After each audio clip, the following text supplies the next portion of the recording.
This is the first of 2 videos covering zooming and navigation in Pro Tools. In the first, we'll talk about how to do this using keyboard commands, and in the second, I'll show you how to use the mouse and magnifying glass to do the same.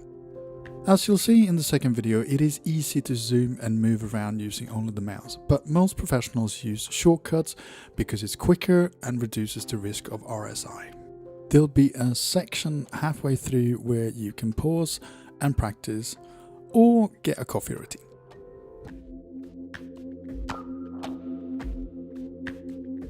We'll begin with how to zoom the tracks in your session vertically, starting with one individual track. Remember that we'll be using keyboard shortcuts to do this, so here is a short reminder what the Mac OS modifier keys are.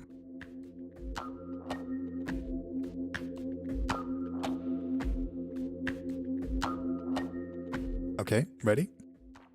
To zoom one track up or down, make sure that there is a selection in the track like this.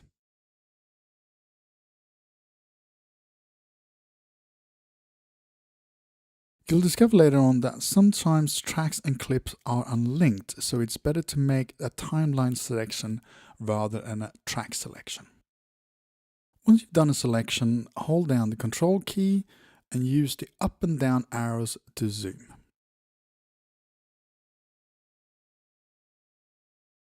To zoom all of the tracks in your session at once, hold down the Control key and Alt key simultaneously while using the up and down arrows.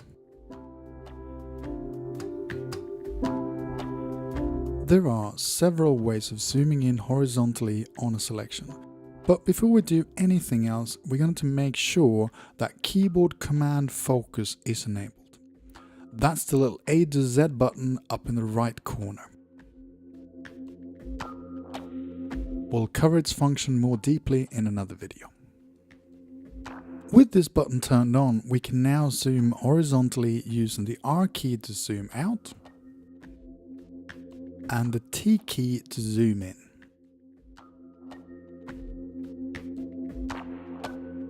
Okay, we'll now fade into a window where you can pause the video and check out these functions for yourself.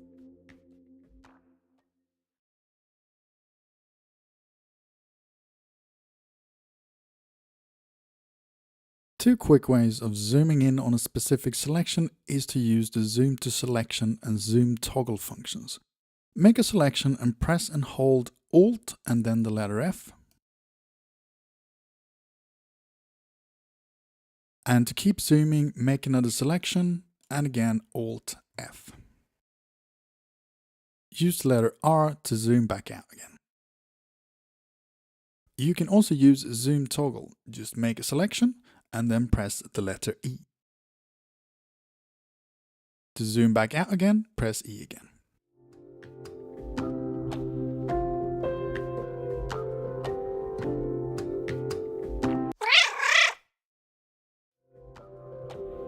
While you can certainly use both commands for this task, if you experiment for a bit, you'll probably discover why one is great for a quick look at a clip and the other one for a bit of deeper editing of that clip. Okay, that's it for this video.